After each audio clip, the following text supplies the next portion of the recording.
হিয়া, তুই বড় হয়েছিস, অনেক কিছুই বুঝিস। হুম। আমি বুঝি তোর মনে কি চলছে। তুই আমাকে নিয়ে কি ভাবিস? সত্যি আপনি বোঝেন তুই যা ভাবিস তা সম্ভব নয়। আমি কি ভাবছি? দেখ, আমি কিন্তু সিরিয়াস কিছু কথা বলছি। আমিও সিরিয়াস শুনছি। শুনছিস না? আপনি কি সত্যিই বিয়ে করবেন? জানি না। আচ্ছা, কেন সম্ভব না? তুই আমার 12 বছরের ছোট, বাচ্চা একটা মেয়ে। দুটো পরিবার কখনো আমাদেরকে আলাদা করে দেখেনি। বুঝতে পারছিস? মামা মামি যদি এসব শুনেন, ওনারা কি ভাববেন? তাছাড়া তাছাড়া কি? তুই ভালো করেই জানিস আমি এসব নিয়ে কিছুই ভাবি না। তোর মনে কি চলছে সেটা আমি বুঝতে পারছি বলে তোকে সাবধান করছি। দেখিয়া, আমি চাই তুই ভালো থাক। মন ভাঙলে সহ্য করতে পারবে না। তোকে কষ্ট দেওয়ার কোনো ইচ্ছে আমার নেই।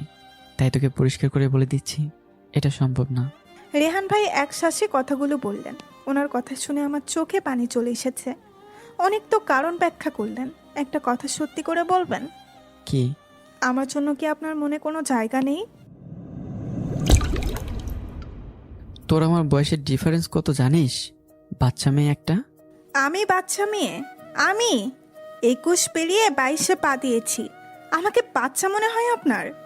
বাচ্চা নয় তো কি, মাত্র 22। আমার এই সম্পর্কে ধারণা আছে তোর? আজীব তো, আমি কি করলাম? আর আপনি এই এই যে ডিফারেন্স দেখাচ্ছেন কেন বলুন তো? কপাল কুঁচকিয়ে জিজ্ঞাসা করলাম। আমাকে উনি বাচ্চা মনে করেন? আমাকে? রিহান ভাই আর কিছু না বলে আবার বইয়ে মুখ গুজালো। এই লোকটা সারাক্ষণ বইয়ে মুখ গুজিয়ে থাকে, আর ইদানিং একটু বেশিই থাকছে। আমি যতই কথা বলার চেষ্টা করছি, উনি হুঁ হ্যাঁ ভালো এই বলেই খালাস।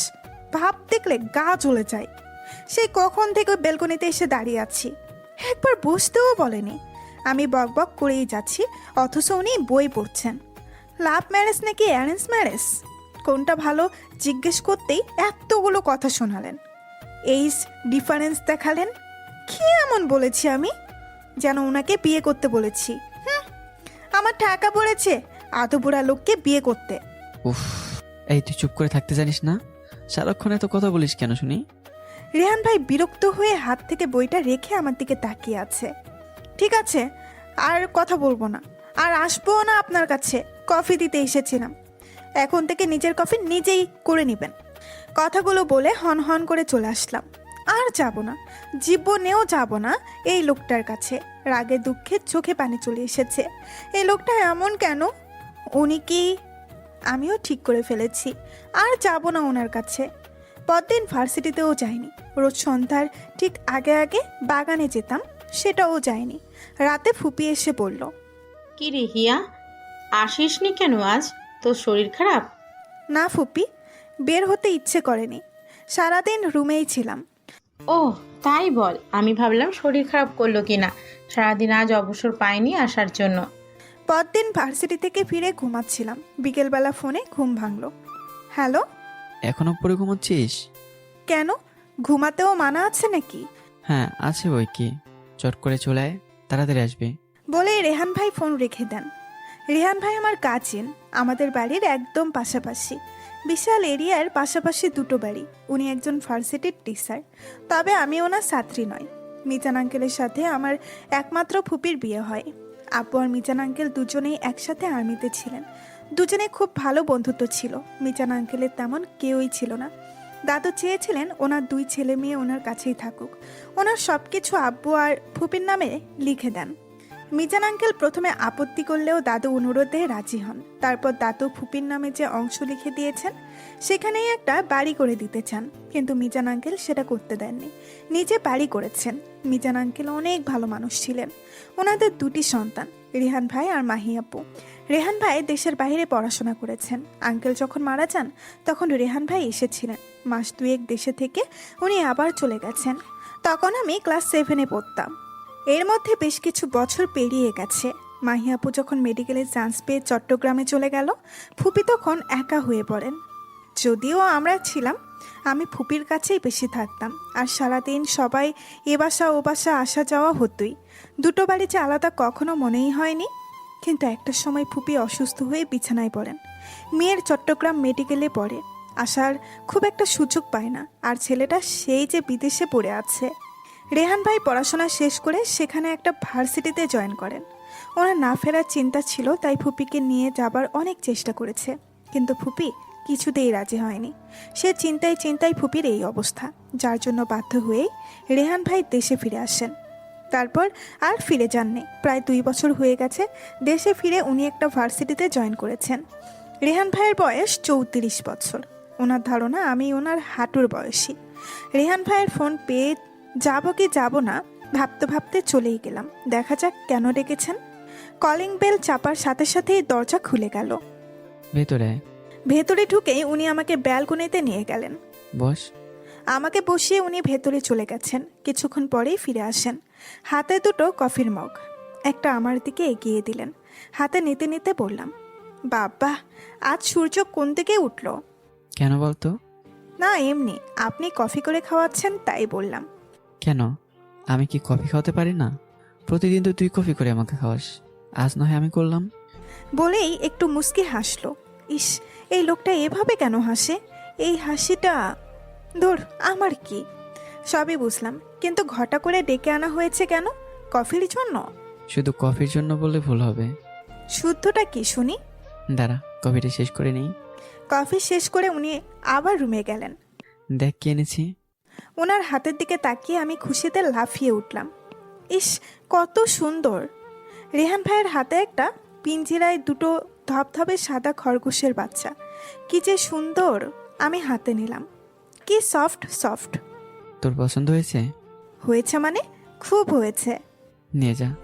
আমার জন্য? দেখে ভালো লাগলো তাই নিয়ে আসলাম। তোর ভালো লেগেছে যখন তুই নিয়ে যা। আমার এখানে দেখাশোনা করার প্রবলেম, আমি এসব করতে পারবে না, আর আমার সময় কই। আমি খরগোশগুলোকে নিয়ে বাগানে ছেড়ে দিলাম। সারা বাগানে ছুটছে, লুকোচ্ছে কচি কচি ঘাস। সত্যি অনেক ভালো লাগছে আমার। রেহান ভাই জানালা দিয়ে দেখছেন। রাতের খাবার টেবিলে আব্বু আম্মুকে বললেন, একটা ভালো মেয়ে সন্ধান পেয়েছি। তাই নাকি?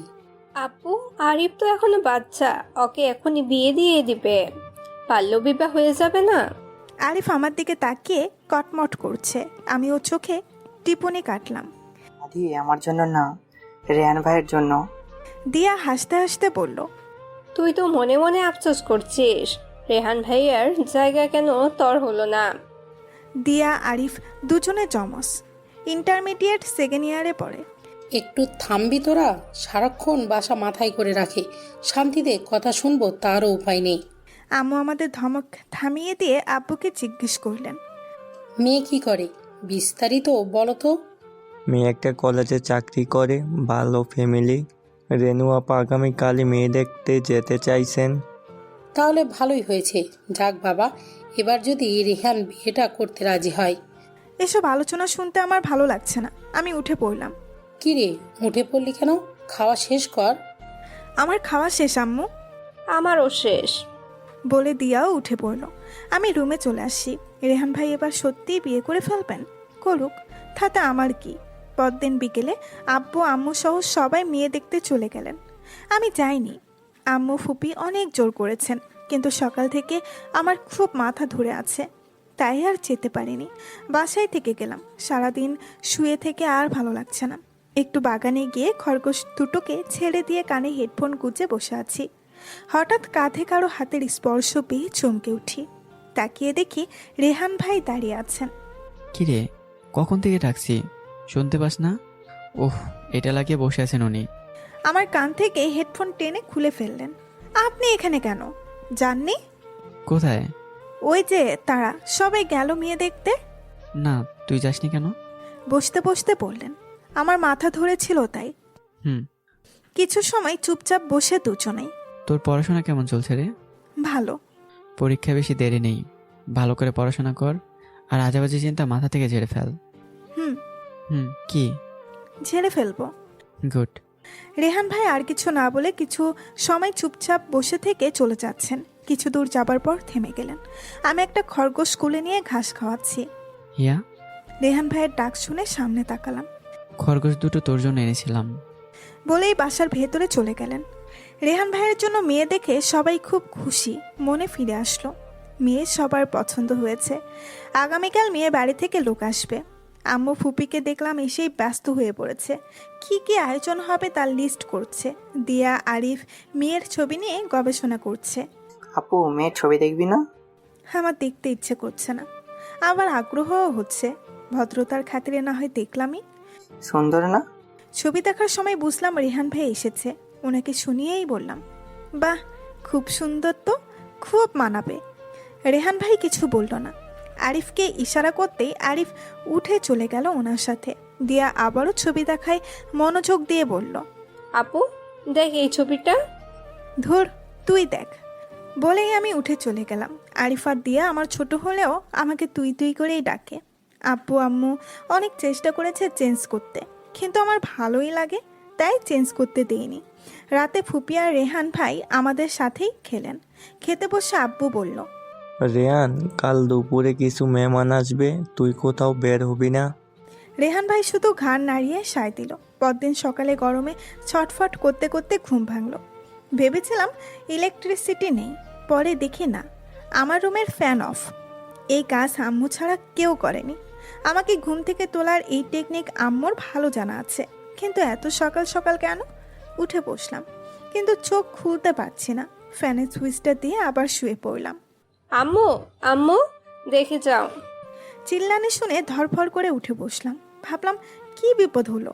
তাকিয়ে দেখি বিপদ আমার সামনে। কি হয়েছে, কি হয়েছে, সারার মতো চাচাচ্ছিস কেন? এর মধ্যে আম্মুও হাজির। আম্মু দেখো, আপু ফ্যান অন করে দিয়ে আবারও ঘুমাচ্ছে। আম্মু, এত সকাল সকাল কেন এমন করো? শান্তিতে একটু ঘুমাতেও দিলে না? 7টা বাজে, আরও ঘুম বাকি আছে? সারা রাত ঘুমাসনি? ঘুমাবি কি করে? আজ থেকে তোর মোবাইল আর ল্যাপটপ আমার কাছে জমা দিয়ে ঘুমাতে আসবি। আমি খেটে মরি, ওনার ঘুমাতে ঘুমাতে ক্লান্ত, সারা বছর ঘুমিয়ে। শুরু হয়ে গেছে আমার আম্মুর রেকর্ডিং, সেই একই কাহিনী। আচ্ছা আচ্ছা ঠিক আছে, এখন বলো আজ এত সকাল সকাল তুললে কেন? আজ যে গেস্ট আসবে খবর আছে তোর? তো আমি কি করব? তুই কি করবি মানে? আমি কি করব মানে, ওনারা জামাই দেখতে আসবে। কোণে দেখতে আসলে বুঝতাম, সকাল সকাল উঠে রূপচর্চায় লেগে পড়তাম। দেখ হিয়া, সকাল সকাল মেজাজ খারাপ করবি না আমার। এতগুলো মানুষের রান্না করা বাকি, কখন শেষ করব আল্লাহই জানে। আর এইসব গোছগাছ কে করবে? তোর ফুপিকে দিয়ে করাবি? ফুপি কেন করবে? মানুষ তো আছেই, তারা করুক, আমি ঘুমাবো, যেতে পারবো না। আম্মু আমার দিকে যে দৃষ্টিতে তাকালেন। আচ্ছা বলো কি করতে হবে?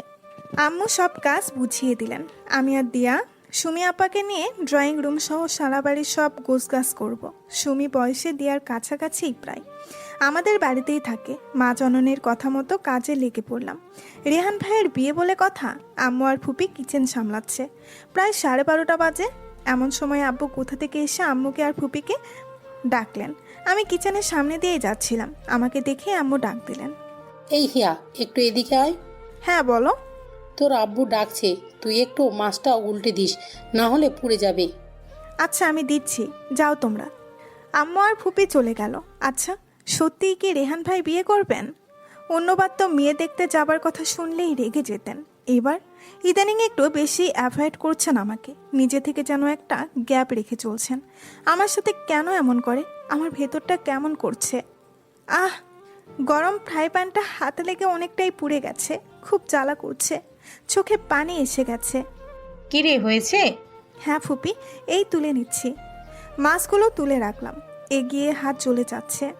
সেটা ফুপিকে আর দেখায়নি। এদিকে পুরার আগুনের আঁচ লেগে আরও বেশি জ্বালা করছে। দুপুরে মেহমান আসলো। সারাদিন রেহান ভাই ওনার রুমেই ছিলেন। ওনারা আসার পরও বের হয়নি। লাঞ্চের সময় বের হয়ে আসলেন। আব্বু আম্মু ফুপি সহ মেহমানদের সাথে লাঞ্চ করলেন। তারপর জরুরি কাজ আছে বলে উঠে পড়লেন। আমি ব্যালকনিতে দাঁড়িয়েছিলাম। রুমে যাবার সময় যখন দেখলেন আমি এখানে, উনি আসলেন। এখানে কি করছিস? কিছু না। হাতে কি হয়েছে? আমার হাতটা একটু আড়ালেই ছিল, তেমন কিছু না, একটু পুড়ে গেছে। দেখি। বলেই টেনে আমার হাত দেখলেন। এটা তোর একটু মনে হচ্ছে? কিভাবে পড়লো? ফ্রাই প্যান লেগেছিল। আয় আমার সাথে। কোথায়? জাহান্নামে। কেন, যেতে আপত্তি আছে? এই লোকটা সোজা করে মনে হয় কথা বলতে শিখেনি। আমাকে টেনে রুমে নিয়ে গিয়ে ফার্স্ট এইড বক্স খুলে ওষুধ লাগিয়ে দিচ্ছে। কই থেকে কাজ করিস? হাতে লাগে কিভাবে?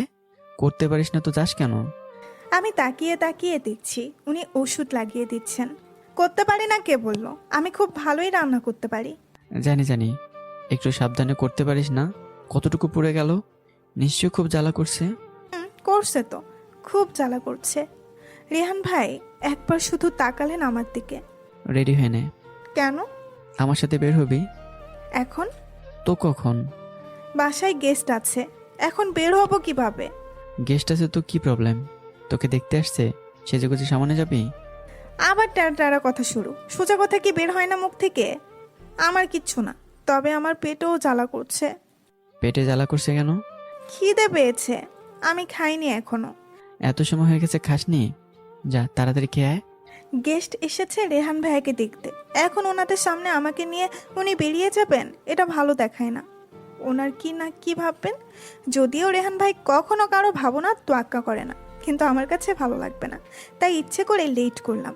গেস্টরা চলে গেছেন, ওনাদের অনেক পছন্দ হয়েছে ওনাদের। এখন শুধু রেহান ভাই মেয়েকে দেখবেন, এরপরই এঙ্গেজমেন্ট হবে, আর সেই দিনে বিয়ের তারিখ ঠিক করা হবে। রেহান ভাই আমাকে নিয়ে বের হবার সময় বলল, মা, ইয়াকে নিয়ে একটু ডাক্তারের কাছে যাচ্ছি। সবাই চমকে উঠল।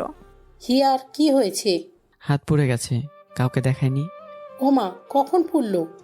আম্মু আত্মনাদ করে উঠল। কি রে, বললি না কেন? কিভাবে পুড়লো? মাছ উল্টাতে গিয়ে। দেখেছো? কই, আমাকে তো কখনো বলিসনি। সবাই খুব বকাঝকা করলো। ডাক্তার ড্রেসিং করিয়ে আরও অনেক ওষুধ দিয়ে দিলেন। হাতের কবজির ঠিক নিচে পড়েছে। ডাক্তার দেখিয়ে ফেলার সময় আমি চুপচাপ বসে আছি। রেহান ভাই ড্রাইভ করছেন। তোকে কিছু কথা বলা দরকার। বলেন। রেহান ভাই গাড়িটা রাস্তার পাশে সাইড করে রেখে কিছু সময় চুপচাপ বসে থাকে। আমি ওনার মুখের দিকে তাকিয়ে আছি, আগ্রহ নিয়ে কথা শোনার জন্য। উনি একবারও আমার দিকে তাকাননি। হিয়া, তুই বড় হয়েছিস, অনেক কিছুই বুঝিস। হুম। আমি বুঝি তোর মনে কি চলছে। তুই আমাকে নিয়ে কি ভাবিস? সত্যি আপনি বোঝেন? তুই যা ভাবিস তা সম্ভব নয়। আমি কি ভাবছি? আমার এমন প্রশ্নে রেহান ভাই কিছুটা অপ্রস্তুত হয়ে গেছেন। দেখ, আমি কিন্তু সিরিয়াস কিছু কথা বলছি। আমিও সিরিয়াস শুনছি। শুনছিস না? আপনি কি সত্যিই বিয়ে করবেন? জানি না। আচ্ছা, কেন সম্ভব না? তুই আমার 12 বছরের ছোট বাচ্চা একটা মেয়ে। দুটো পরিবার কখনো আমাদেরকে আলাদা করে দেখেনি। বুঝতে পারছিস? মামা মামি যদি এসব শুনেন, ওনারা কি ভাববেন? তাছাড়া কি? তুই ভালো করেই জানিস আমি এসব নিয়ে কিছুই ভাবি না। তোর মনে কি চলছে সেটা আমি বুঝতে পারছি বলে তোকে সাবধান করছি। দেখিয়া, আমি চাই তুই ভালো থাক। মন ভাঙলে সহ্য করতে পারবে না। তোকে কষ্ট দেওয়ার কোনো ইচ্ছে আমার নেই, তাই তোকে পরিষ্কার করে বলে দিচ্ছি, এটা সম্ভব না। রেহান ভাই এক শ্বাসে কথাগুলো বললেন। ওনার কথা শুনে আমার চোখে পানি চলে এসেছে। অনেক তো কারণ ব্যাখ্যা করলেন, একটা কথা সত্যি করে বলবেন? কি? আমার জন্য কি আপনার মনে কোনো জায়গা নেই? থাকবে না কেন? মাহিদি আরিফের যেমন জায়গা আছে, তোরও আছে। আমি আরফিনকে বলতে পারিনি, বলতে পারবো কিনা জানি না। মাথা নিচু করে বসে আছি, চোখ থেকে টপ টপ করে পানি পড়ছে। আমি চেষ্টা করছি সামলে নিতে, কিন্তু পারছি না। রেহান ভাই আমাকে এভাবে কাঁদতে দেখে একটু ঘাবড়ে গেলেন। হ্যাঁ, কি করছিস? আমি তো জানতাম তুই স্ট্রং একটা মেয়ে, বাচ্চাদের মতো কাঁদছিস। আমি নিজেকে সামলে নিলাম। রেহান ভাইয়ের দিকে তাকিয়ে বললাম, আমি অনেক জ্বালিয়েছি আপনাকে, আর জ্বালাতন করব না। আপনি বিয়ে করে নিন। রেহান ভাই মৃদু হেসে আলতো করে আমার চোখ মুছে দিলেন। চল এখন যাওয়া যাক, অনেক দেরি হয়ে গেছে। আমরা বাসায় ফিরছি। আজকে আমার ভেতরটা দুমড়ে মুচড়ে যাচ্ছে। এতদিন ভাবতাম উনি আমার অনুভূতি বোঝেন না, কিন্তু আজ আমাকে কিছুই বলতে হয়নি। উনি সবটা বুঝে গেছেন, আর বুঝে শুনেই উনি ফিরিয়ে দিলেন। আমার অনুভূতিগুলো তাকে স্পর্শ করেছে, কিন্তু তার মন স্পর্শ করতে পারেনি। আমি বাহিরের দিকে তাকিয়ে আকাশ দেখছি। আকাশে মেঘ জমেছে, বৃষ্টি হবে বোধহয়। আমার মনেও মেঘ জমেছে, ঝড় উঠেছে, কিন্তু চোখের বৃষ্টি থেমে গেছে। দেখতে দেখতে 4-5 দিন কেটে গেছে। আমার হাতের অবস্থা অনেকটা ভালো। এই কয়েকদিন কোথাও বের হইনি। আজ নাকি রেহান ভাই ওই মেয়েটার সাথে দেখা করার কথা। সবাই খুব এক্সাইটেড, টান টান উত্তেজনা সবার মধ্যে, ঠিক যেন খেলার শেষ মুহূর্তে। শেষ বলে 1 রান অথবা একটা উইকেট দরকার। রেহান ভাইয়ের বিয়েটা এখন এক পর্যায়ে এসে গেছে। এতদিনে কম মেয়ে দেখেনি, কিন্তু রেহান ভাই কাউকেই দেখতে চায়নি। সব আব্বু আম্মু আর ফুপি দেখেছে। আজ যখন রেহান ভাই দেখা করতে রাজি হয়েছে তখন সবাই এক্সাইটেড থাকবে, সেটাই স্বাভাবিক। রেহান বিয়ে না করার পেছনে একটা কারণ আছে, সেটা সবাই জানে, কিন্তু এটা সবাই স্বাভাবিকভাবে নিলেও রেহান নিতে পারেনি, তাই বিয়ে করবে না বলে জিদ ধরে আছে। রেহান যখন বাহিরে ছিল তখন আফরিন নামের একটা মেয়ের সাথে পরিচয় হয়, তারপর বন্ধুত্ব থেকে প্রেম, প্রায় 5 বছরের রিলেশন। রেহান বিয়ের প্রস্তুতি নিচ্ছিল। তার মা প্রথমে রাজি ছিল না, কারণ রেহানা সেখানেই সেটেলড হবার কথা চিন্তা করছিল। তারপর সবাই বোঝানোর পরে ছেলের কথা চিন্তা করে রাজি হলেন। রেহানের মা রাজি হবার পরে রেহান তার সিদ্ধান্ত চেঞ্জ করে, বিয়ে করে দেশে ফিরে আসবে। এঙ্গেজমেন্টের আয়োজন হলো। রেহানের কিছু বন্ধু বান্ধব উপস্থিত ছিল, কিন্তু আফরিন আসেনি। তার ফোন সুইচ অফ ছিল। অনেকবার ট্রাই করেও আফরিনের সাথে যোগাযোগ করা যায়নি। সবাই অপেক্ষা করে যখন চলে যাবে তখন আফরিন এলো। এঙ্গেজমেন্ট হলো। রেহান খুব এক্সাইটেড ছিল, বিয়ের শপিং শুরু করে দিল। সেখানে একা, পরিবারের কেউ নেই, তাই সব কিছু ওকে সামলাতে হবে। এঙ্গেজমেন্টের 8-10 দিন পরে হঠাৎ একদিন আফরিন এসে উপস্থিত, তাও প্রায় রাত 11টায়। আরে রিন, তুমি এই সময় এখানে? রেহান, তোমার সাথে কিছু জরুরি কথা বলতে এসেছি, ভেতরে আসতে বলবে না? অফকোর্স, এসো, ভেতর এসো। কি এমন কথা? সন্ধ্যায় তো দেখা হলো, তখন তো কিছু বললে না। অনেক ভাবলাম কি করা উচিত আমি বুঝতে পারছিলাম না, এখন আমি মাইন্ড স্থির করে ফেলেছি। কি ব্যাপার রিন, তুমি কি নিয়ে কথা বলতে চাইছো আমি বুঝতে পারছি না। তুমি কি সত্যি বিয়ের পরে দেশে ফিরে যেতে চাও? রিন, এটা নিয়ে আমরা আগেও কথা বলেছি তাই না? আমার আম্মু একা সেখানে, উনি কিছুতেই এখানে আসতে রাজি হচ্ছেন না। মাহির বিয়ে হয়ে গেলে উনি একদম একা হয়ে পড়বেন। উনি আমাদের বিয়েতে মত দিয়েছেন, এখন ছেলে হিসেবে আমার দায়িত্ব পালন করব না? ওকে, তাহলে আজ ফাইনাল ডিসিশন হোক। এঙ্গেজমেন্ট হয়ে গেছে, এখন আর কি ডিসিশন বাকি? বিয়ে তো হয়ে যায়নি। কি বলতে চাইছো রিন? Rehan, come on. বিয়ে ছোটখাটো কোনো বিষয় না, সারা জীবনের ব্যাপার। আমি যদি হ্যাপিই না থাকতে পারলাম, সেই বিয়ের কোনো মানে আছে? তুমি আমার সাথে হ্যাপি নও? অফকোর্স হ্যাপি, বাট তুমি জানো আমি সেই ছোট্টবেলা থেকে এখানে, আমার পুরো ফ্যামিলি এখানে। ইনফ্যাক্ট দেশে আমার খুব কমই আত্মীয় স্বজন আছে। এখন আমি তোমার সাথে দেশে ফিরে কমফর্ট ফিল করব? আমি এখানে অভ্যস্ত। তুমিও বলেছিলে এখানেই থাকবে, কিন্তু এখন চাইছো ফিরে যেতে। আমার দিকটাকে তোমার ইম্পর্টেন্ট মনে হচ্ছে না? মনে হচ্ছে তোমার দিকটাও আমার দিকটাও। এখানে আমি তো এত ভালো একটা জব করি, সেটাও ছাড়তে হবে, ফ্যামিলি ছেড়ে যেতে হবে। Rehan, please try to understand. আমি এখানেই থাকতে চাই। হয়তো কয়েক বছর থাকবে এখানে, কিন্তু আমার পক্ষে সারা জীবন এখানে থাকা সম্ভব নয়। এটাই ফাইনাল কথা। হ্যাঁ, এবার তুমি ঠিক করো, তুমি কি করবে। এমন তো নয় তুমি দেশে গেলে পরিবারের সাথে দেখা করতে পারবে না, যখন ইচ্ছা আসতে পারবে। সরি রেহান, আমার পক্ষে দেশে থাকা সম্ভব না। ও, তাহলে তুমি সিদ্ধান্ত নিয়ে ফেলেছো? তুমি এর সমাধান দিতে পারো। তুমি এখানে থেকে গেলে সব সমস্যার সমাধান হয়ে যাবে। প্লিজ রেহান। আসলেই আমি সমাধান দেব। এঙ্গেজমেন্ট রিং খুলে আফরিনের হাতে দিয়ে বলল, এই নাও। তুমি এঙ্গেজমেন্ট ভেঙে দিচ্ছ? বড় বড় চোখ করে আফরিন চেঁচিয়ে জিজ্ঞেস করলো, ভেঙে দিচ্ছি না, সমাধান দিচ্ছি। তোমার সিদ্ধান্তের বহাল থাকলে এই রিং নিয়ে চলে যাও, আর যদি মনে করো তুমি আমার সাথেই থাকবে যে কোনো পরিস্থিতিতে, তাহলে ফিরে এসো, আমি অপেক্ষা করব। এত বছরের রিলেশন ভেঙে দিবে? আমি ভাঙতে চাইছি না রিন, তুমি চাইছো, এখন সিদ্ধান্ত তোমার। রেহান অনেক সময় মাথা নিচু করেছিল, 2 হাতে মুখ দিয়ে ঢেকে বসে থাকে, তারপর বলে উঠল, ঠিক আছে রেহান, সারা জীবন অশান্তি করার চেয়ে সাময়িক কষ্ট সহ্য করা আমার কাছে বেটার মনে হচ্ছে।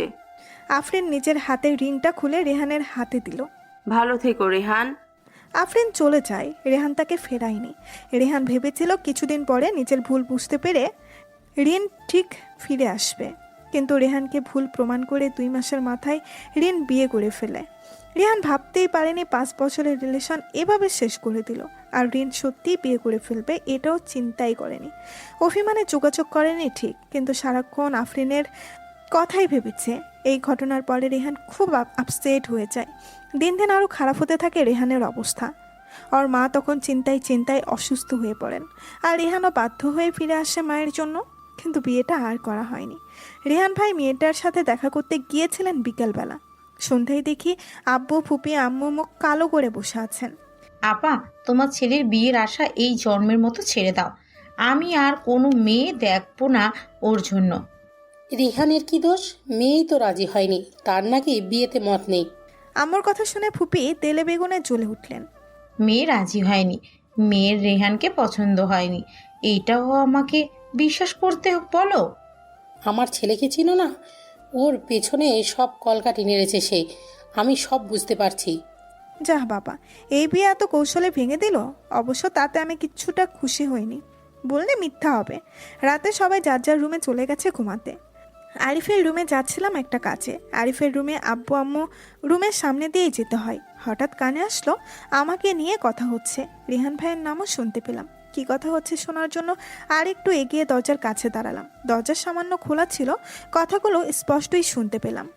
রেয়ান কি হিয়াকে পছন্দ করে? আব্বু আম্মুকে জিজ্ঞাসা করলেন। এমন তো কিছু মনে হয় না।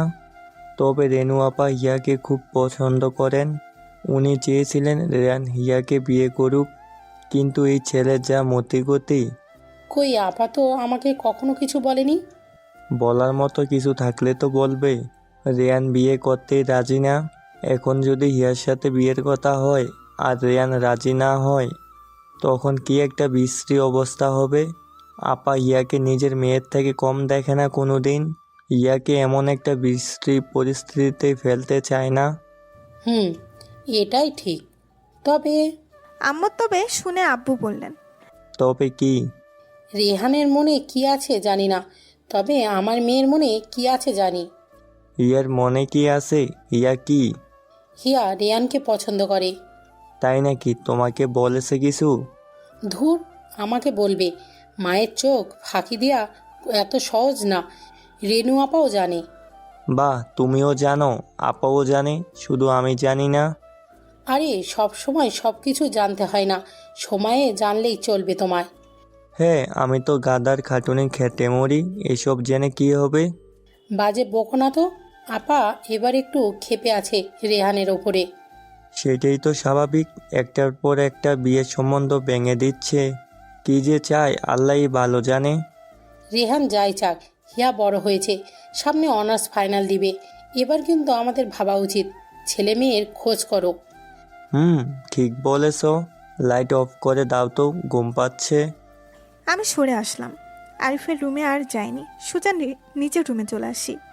যে যাই ভাবুক, রেহান ভাইয়ের মনে আমি নেই, এটাই সত্যি।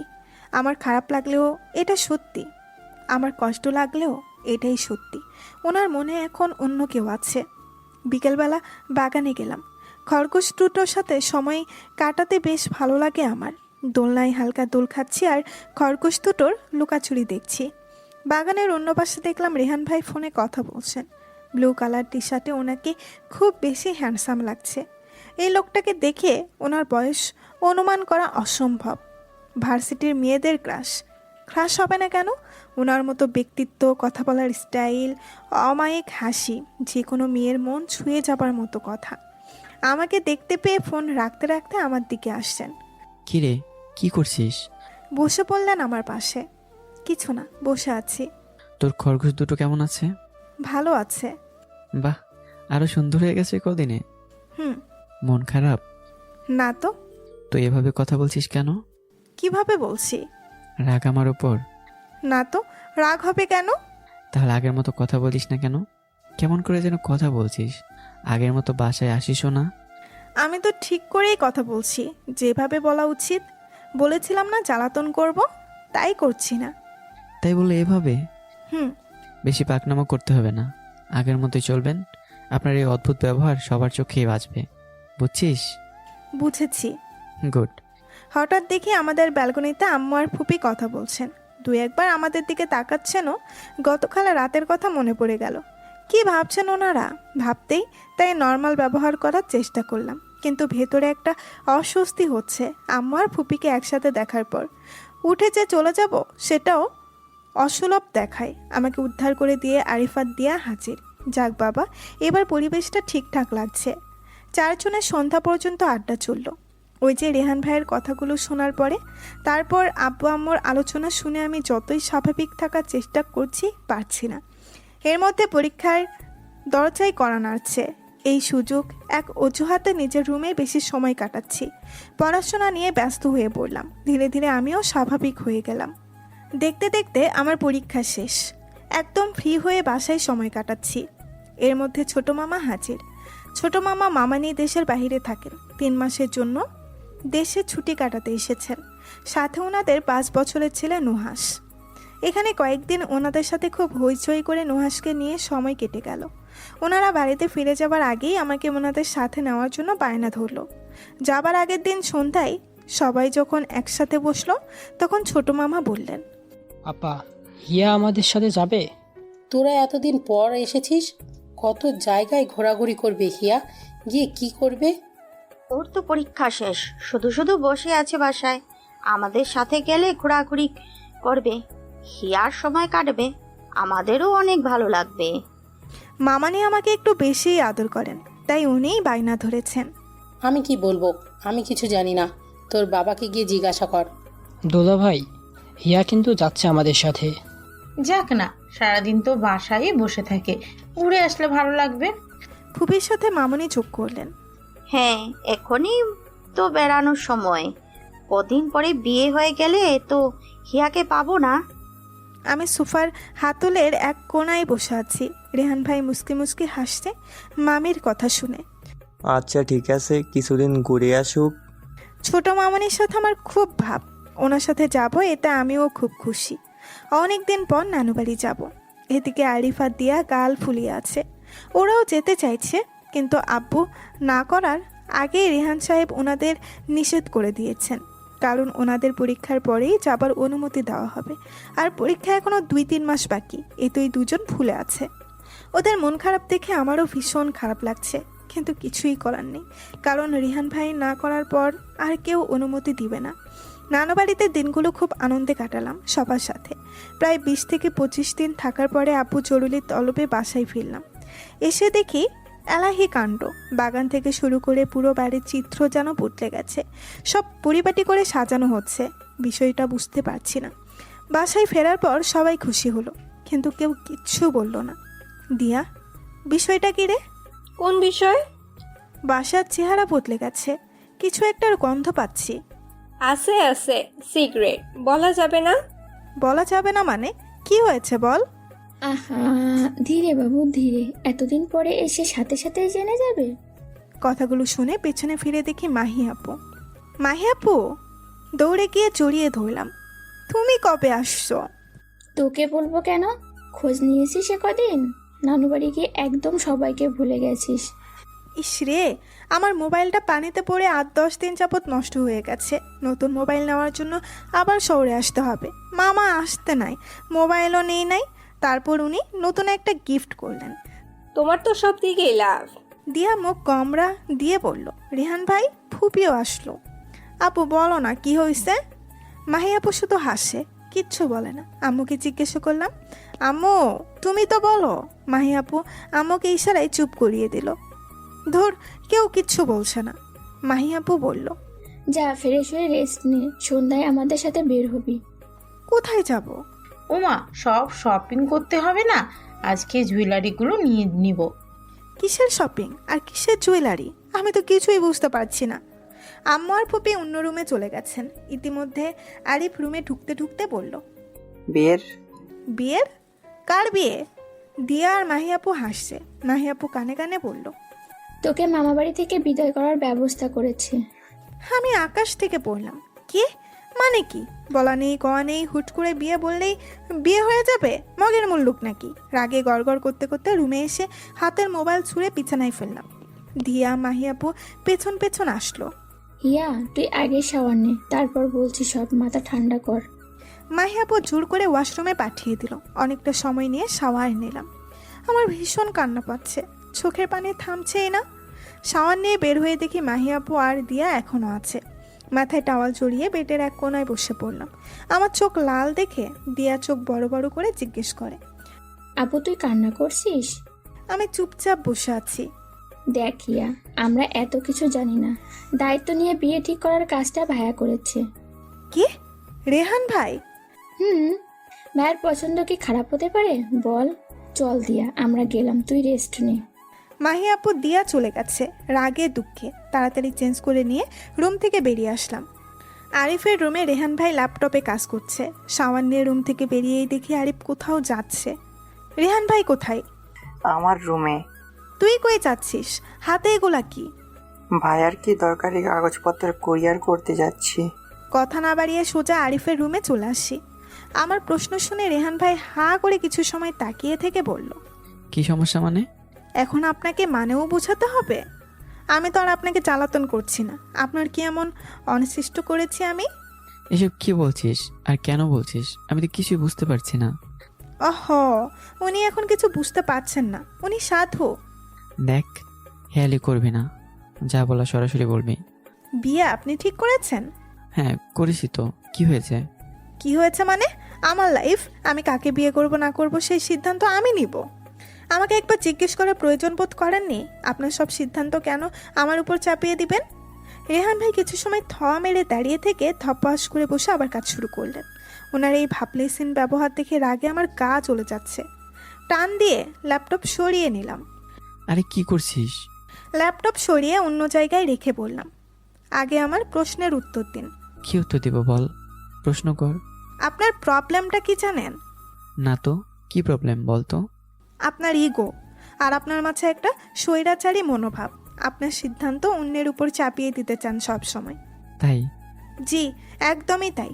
কে বলেছে আপনাকে আমার বিয়ে ঠিক করতে? তোকে বাড়ি থেকে তাড়াতাড়ি বিদায় করার জন্য বিয়ে ঠিক করা হয়েছে। উত্তর পেয়েছিস? হ্যাপি? এখন ল্যাপটপ দে। আমার চোখ দিয়ে টপ টপ করে পানি পড়ছে। রেহান ভাই একটু থমকে গেলেন।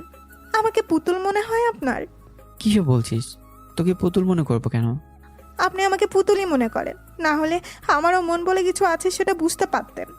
আমার অনুভূতির কোনো মূল্য আপনার কাছে নেই সেটা জানতাম, কিন্তু আমার ভালো লাগা মন্দ লাগা এসবের ভাবনাও নেই। হো আচ্ছা, ছেলে তোর পছন্দ না হলে বিয়ে ভেঙে দেই। ছেলে কি করে, কেমন দেখতে, কানা খোড়া, যাই হোক দেখবও না। তবে আমি বিয়ে করব, এখানেই করব। সে কি কথা? ছেলে কানা খোড়া হবে কেন? দেখ, এই দেখ ছেলের ছবি। মোবাইল থেকে ছবি বের করে চোখের সামনে ধরলেন। একবারও তাকিয়েই দেখিনি।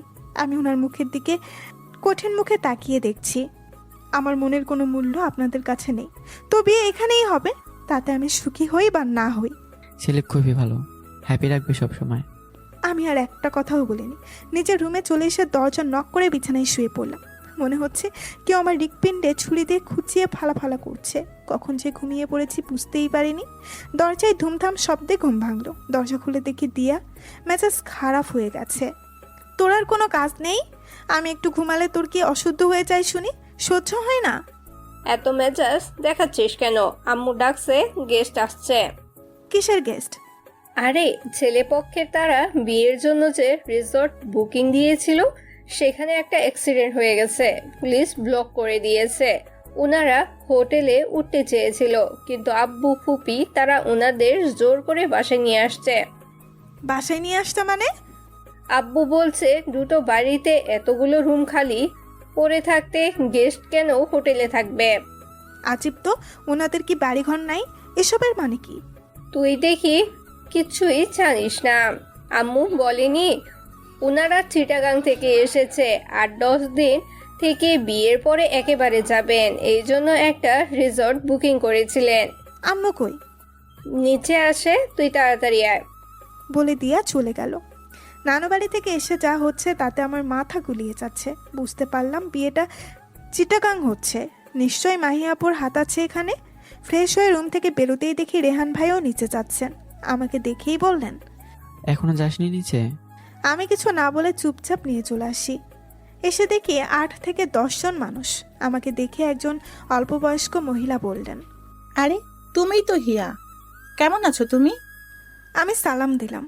ভালো, আপনি? অনেক ভালো। আমার একমাত্র দেবরের বিয়ে, আর আমি ভালো থাকবো না? বলেই মিষ্টি করে হাসলেন। মাহির কাছে তোমার অনেক গল্প শুনেছি। আমি রিয়াদের ভাবি, আর এই আমার মেয়ে তিথি। 7-8 বছরের মিষ্টি একটা মেয়েকে দেখিয়ে বললেন, এসো বসো আমাদের সাথে। আমাকে হাতে ধরে নিয়ে গেলেন সবার মধ্যে। আমি খুব আনইজি ফিল করছিলাম। রেহান ভাই, আম্মু সবাই এখানে। পাশে বসে একটা মেয়ে বলল, আমি রায়শা, রিয়াদ ভাইয়ের ছোট বোন। কেমন আছো তুমি? আমি ভালো আছি। সেদিন যখন এসেছিলাম তুমি তো ছিলে না, তাই দেখা হয়নি। কোন দিন? এঙ্গেজমেন্টের দিন আমিও এসেছিলাম আম্মুর সাথে। ও, না বুঝেই বললাম। কিসের এঙ্গেজমেন্ট? মাথায় ঢুকছে না। মাহি ভাবি তো সব সময় তোমার কথা বলে। মাহি ভাবি? আরে, 2 দিন পরে তো ভাবি ডাকতেই হবে, তাই আগেই অভ্যেস করছি। সবাই রাইসার কথা শুনে হেসে উঠল। সবটা ক্লিয়ার এখন। এদিক ওদিক তাকিয়ে মাহি আপুকে খুঁজছি, কিন্তু এখানে নেই। রেহান ভাই আমার দিকে তাকিয়ে মিটিমিটি হাসছে। এই হাসি দেখে গা জ্বলে যাচ্ছে আমার। মাহি আপুর বিয়ে? কি ভয় দেখালো আমাকে। বাসা ভর্তি মানুষ। প্রথমে খেয়াল না করলেও পরে ভালো করে দেখলাম। রিয়াদ ভাইয়া দেখতে মাশাআল্লাহ মাহি আপুর সাথে অনেক সুন্দর মানিয়েছে। ওনার সাথে কথা বলেও ভালো লাগলো। অনেক মিশুক একজন মানুষ। শুধু উনি নন, ওনার ফ্যামিলির সবাই অনেক মিশুক। মাহি আপুর সাথে ওনাদের ফ্যামিলিও অনেক ভালো সম্পর্ক। মাহি আপুর প্রেমের বিয়ে। ইন্টার্নশিপ শেষ করেই বাসায় ফিরে এসেছে মাহি আপু। রিয়াদ ভাইয়াও ডাক্তার হবেন ভেবেছিলেন, কিন্তু উনি একজন সরকারি কর্মকর্তা। মাহি আপু এতদিন চট্টগ্রাম থেকে এত দূর গিয়েছেন, আমরা টেরি পাইনি। অবশ্য রেহান ভাইকে নিজেই জানিয়েছে। মাহি আপুকে কোথাও দেখতে না পেয়ে ফুপির বাসায় গেলাম। উনি হালকা সাজুগুজু করে রুম থেকে কেবল বের হবেন, তখনই আমি হাজির। কি এভাবে কি দেখছিস? তোমাকে। আমাকে জীবনে প্রথম দেখছিস? দেখ তবে ভালো করে দেখ। মাহি আপু একটা ভাব নিয়ে দাঁড়িয়ে আছে। দেখে তো মনে হয় না কোনোদিন ভাজা মাছ উল্টে খেতে পারো। তলে তলে এত দূর। তুমি তো আসলে একটা মিসকে শয়তান, ভেজা বিড়াল। যা ইচ্ছা বল, আমাকে আর কিচ্ছু বলবো না। তবে তোর মুখটা দেখার মতোই হয়েছিল। হাসবা না, তোমার হাসি দেখে গা জ্বলে যাচ্ছে আমার। এভাবে ভয় দেখালে আর নিলে তো নিলে, রেহান ভাইয়ার নাম নিয়েই ধোকা দিলে। তো ভাইয়াকে তো আর বলিনি কিছু। দিয়ে আর আমার প্ল্যান ছিল, মামিকে কিছু বলতে দেয়নি। আরাপ তো মাঝখান থেকে অর্ধেক কথা বলে আরো সহজ করে দিল, শুধু বিয়ের শপিং বলল, কিন্তু কার বিয়ে সেটা তো বলেনি। তারপরও আরো কিছু বলতো, কিন্তু দিয়ার ইশারায় চুপ হয়ে গেছে। আমরা তো মজা করেই খালাস। আমি এখন রেহার ভাইয়ের সামনে যাব কিভাবে? কিভাবে যাবি মানে? কিছু বলেছিস নাকি? এই তুই কি বলেছিস? তোমার আর শুনতে হবে না, তুমি যাও, ওনারা অপেক্ষা করছে। যাচ্ছি। কিন্তু কিন্তু কি? কে যে কোথায় ডুবে মরে সে খবর কি আমরা জানি না? প্রেমের মরা জলে ডুবে না ও প্রেম। গান গাইতে গাইতে চলে গেল, আমাকে কিছু বলার সুযোগ দিল না। কি বলে গেল বুঝতে বাকি নেই আমার। মাথা ধরে আছে।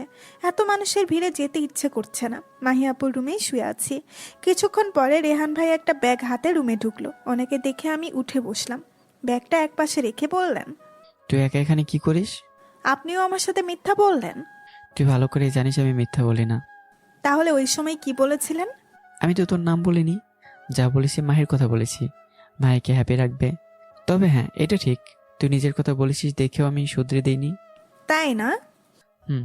আর যে বললেন আমাকে বাড়ি থেকে তাড়াতাড়ি বিদায় করার জন্য বিয়ে ঠিক করা হয়েছে। এটাও তো সত্যি, তবে একটু ঘুরি আর কি। মাহি বড়, ওকে বিদায় না করে তোকে বিদায় করা যাবে না। অনেক চালাক আপনি। এটা অন্তত আমাকে বলিস না, আমি খুব সোজাসাপটা মানুষ। রেহান ভাই চলে গেলেন। রিয়াদ ভাইয়ের সাথে ওনার ভাবি, ভাতিজি, বোন, কাজিন, সাব্বির, উষা, মামা মামি, মামাতো বোন, আঞ্জুম, ওনার বন্ধু অনিক, ইশতিয়াক এসেছে। সারা বাড়ি গম গম করছে। বিয়ে বাড়ি বলে কথা। সবার সাথে পরিচয় হয়ে গেছে। বিয়ের শপিং ঘোরাঘুরি করে দিন পেরিয়ে যাচ্ছে। বিয়ের দিন এগিয়ে আসছে। রিয়াদ ভাইয়া, বন্ধ, আস্তিয়াক ভাইয়া, আঞ্জুম আপু, দিয়া, আরিফ, উষা একসাথে বিকালবেলার বাগানে গল্প করছিলাম। হঠাৎ রেহান ভাই এসে বললেন, ইয়া একটু আয় তো। মাহি আপু, রিয়াদ ভাইয়া, ভাবি এসে উপস্থিত। তখন আমাকে উঠতে দেখে ভাবি বললেন, আরে আমরা আসলাম, আর তুমি কোথায় যাচ্ছ? ভাইয়া ডেকেছেন, আপনারা গল্প করুন, আমি আসছি। রেহান ভাইয়াকে ওনার রুমে পেলাম। ডেকেছেন কেন? বস। উনি ওনার টেবিলের ল্যাপটপ নিয়ে বিজি। আমি বেডের এক পাশে বসলাম। অনেক সময় বসে থাকার পরে বললাম, আর কত সময় বসে থাকবো? তারা আছে তোর? তারা নেই, কিন্তু সবাই গল্প করছে। একটা কফি নিয়ে আয়। আসছে মহারাজ হুকুম করতে। মনে মনে বিড়বিড় করছি। কফি এনে দিয়ে বললাম, আমি যাই এখন। এই, চিনি কি ঢেলে দিয়েছিস? মুখে নেওয়া যাচ্ছে না। বলেই উঠে ফেলে দিলেন। আরেকটা দিবি প্লিজ, মাথা ধরে আছে। আমি বোকার মতো চেয়ে আছি। রাগ উঠে গেছে, কি আর করার। আরেকটা কফি দিয়ে বললাম, মিষ্টি ঠিক আছে, আমি খেয়ে দেখেছি। হুম। কাজের ফাঁকে উনি উত্তর দিলেন, হ্যাঁ। আগেরটায়ও মিষ্টি ঠিকই ছিল, কিন্তু ওনার কাছে কেন জানি বেশি মনে হয়েছে। আর কিছু করতে হবে? না। আচ্ছা, আমি গেলাম। শোন, জি। রিয়াদের সাথে মাহির বিয়ে হচ্ছে। ওনারা আমাদের গেস্ট, কিন্তু রিয়াদের বন্ধুদের কাছ থেকে দূরে থাকবি। কেন, কি হয়েছে? কিছু হয়েছে বলেছি? এত গল্প করার কিছুই নেই, বড় হয়েছিস। আচ্ছা। কি আচ্ছা? বড় হয়েছি। মামিকে মাকে হেল্প কর, এখন ওখানে যাবার দরকার নেই। আচ্ছা। কেমন লাগে? সবাই গল্প করছে আর আমি বাসায় কিচেনে পড়ে আছি। এত ঝামেলার মধ্যে আম্মু আমাকে পেয়ে খুশি হলেন। ওনার অ্যাসিস্ট্যান্টের কাজ করছি। রেহান ভাই কেন যেতে দিলেন না বুঝতে পেরে মনে মনে হাসছি। উনি জেলাস, এটা বেশ বুঝতে পারছি। দেখতে দেখতে মাহিয়াপুর বিয়ে হয়ে গেল। শ্বশুরবাড়ি চলে গেছে। দিয়া, আরিফ সাথে গেল। 3-4 দিন পরে মাহিয়াপু, রিয়াদ ভাইয়া তারা আসলো। মাহিয়াপু এবার আর আমাকে ভয় দেখায়নি, কিন্তু তার চেয়েও ভয়ঙ্কর সংবাদ দিল। ইস্তিয়াক ভাইয়া মানে রিয়াদ ভাইয়ার বন্ধু নাকি বিয়ের প্রপোজাল পাঠিয়েছে। রিয়াদ ভাইয়ার খুব পছন্দ ইস্তিয়াককে। ইস্তিয়াক ভাইয়া ব্যাংকার, ভালো ফ্যামিলি। প্রপোজাল নিয়ে আব্বু আম্মু বেশ সিরিয়াস।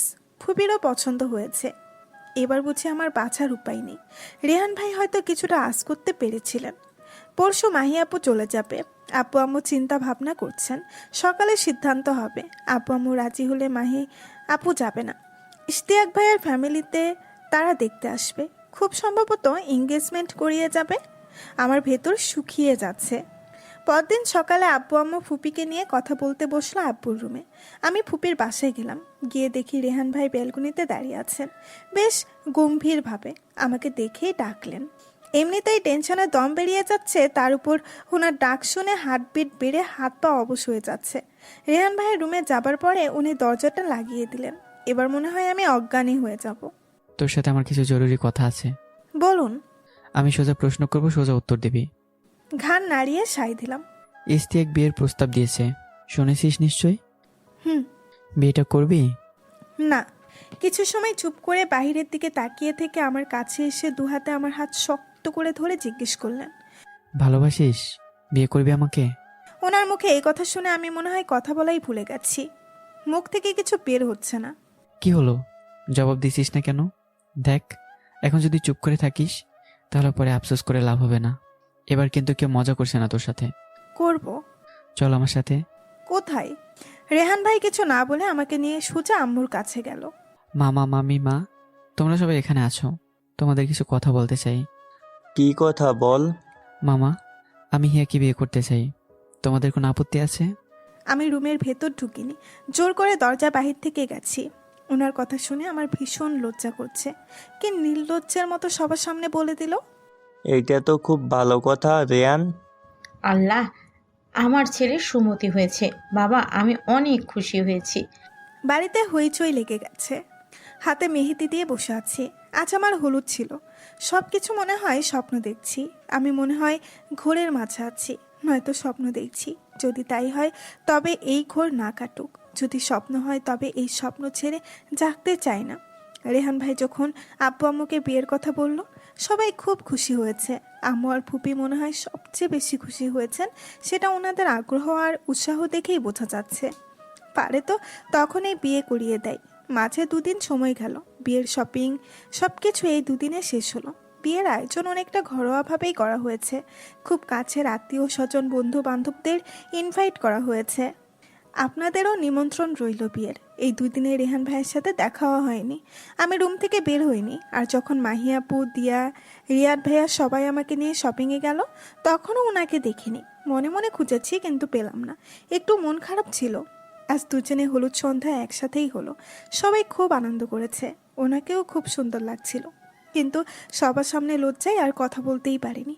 মাহিয়াপু আমার হাতে মেহেদি দিয়ে আমাকে রুমে দিয়ে গেছেন। আমার ভাবনায় সেট পড়ল মাহিয়াপুর কথাই। মেহেদি শুকিয়ে গেছে। হ্যাঁ। তাহলে আয় তুলে দিচ্ছি, তারপর ফ্রেশ হয়ে ঘুমিয়ে পড়। আচ্ছা। যদিও তোর ঘুম আসবে না জানি, কিন্তু আজ না ঘুমালে কাল তো জাগতে পারবি না। বলে চোখে টিপুনি কাটলো। ধুর, তোমার শুধু অসভ্যতা। আমি বলেই অসভ্যতা। ঠিক আছে, দেখবো না। মাহি আপু চলে যাবার পরে ফ্রেশ হয়ে বিছানায় এলাম, কিন্তু কিছুতেই ঘুম আসছে না। রেহান ভাই কি ঘুমাচ্ছেন? 2 দিনের মধ্যে একবারও কথা হয়নি। উনি ইচ্ছে করলে একবার ফোন দিতে পারতেন, সেটাও দেয়নি। আমি কি করে নির্লজ্জের মতো ফোন দেই? তাই আমিও দিইনি। এসব ভাবতে ভাবতে একটা ফোন আসলো। মোবাইল হাতে নিয়ে দেখি রেহান ভাই। রিসিভ করে কি বলবো ভেবে পাচ্ছি না। মনে হচ্ছে বুকে কেউ হাতুড়ি দিয়ে পেটাচ্ছে। হ্যালো। ঘুমিয়ে পড়েছিলি? না। কি করছিস? শুয়ে আছি। ঘুম আসছে না? আপনি ঘুমাননি? আমারও ঘুম আসছে না। আজকে তোকে অনেক সুন্দর লাগছিল বউ। বলেই হাসলেন। ওনার কথা শুনে আমি মিটি মিটি হাসছি। জানিস, এমন হুট করে সবটা হয়ে যাবে সেটা ভাবিনি। আমিও না। বেচারি ইস্তিয়াক, তো ওকে একটু ধন্যবাদ জানানো দরকার। কেন? ওর জন্য আজকে সব হচ্ছে। হুম।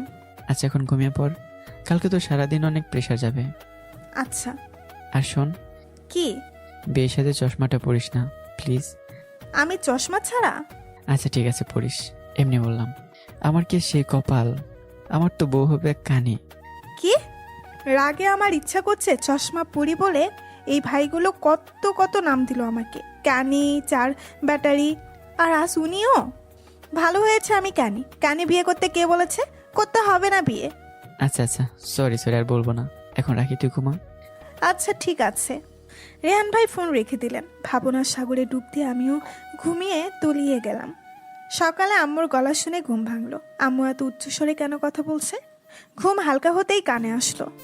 বিয়ের দিনও কেউ এভাবে পড়ে পড়ে নিশ্চিন্তে ঘুমায় এই জীবনে দেখিনি। এবার যদি না উঠে শিয়া, এই যা তো তোর আব্বুকে ডেকে আন। আম্মুর কথা শুনে মনে পড়লো আজকে আমার বিয়ে। তড়িঘড়ি করে উঠে বসলাম। দেখি দিয়া আর আম্মু দাঁড়িয়ে। আম্মুর চোখে মুখে বিরক্তি। এবার ওঠে উদ্ধার করেন আমাকে। বিয়ের দিনও ওনাকে 10 জনে ডেকে তুলতে পারে না। আমি আশেপাশে ভালো করে তাকিয়ে বললাম, আম্মু তোমরা তো 2 জন, বাকি 8 জন কই? আম্মু আমার দিকে অগ্নি দৃষ্টিতে তাকিয়ে রাগে বিড়বিড় করতে করতে চলে গেল। মাঝে মধ্যে আম্মু যখন রেগে যায় তখন আরেকটু রাগিয়ে দিতে আমার খুব মজা লাগে। তোর কপাল ভালো, আজকে তোর বিয়ে, না হলে আম্মু যা রেগে আছে কতক্ষণ ধরে টেকেই যাচ্ছে, তোর উঠার নাম নেই।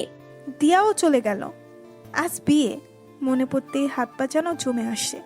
বিয়ের করার এত ঝামেলা। ধুর, এ আদমনের বিয়ের ড্রেস পরে সারাদিন সংসেজে বসে থাকা অনেক বিরক্ত লাগছে আমার। আমি কখনই আচাপ থেকে বের হব?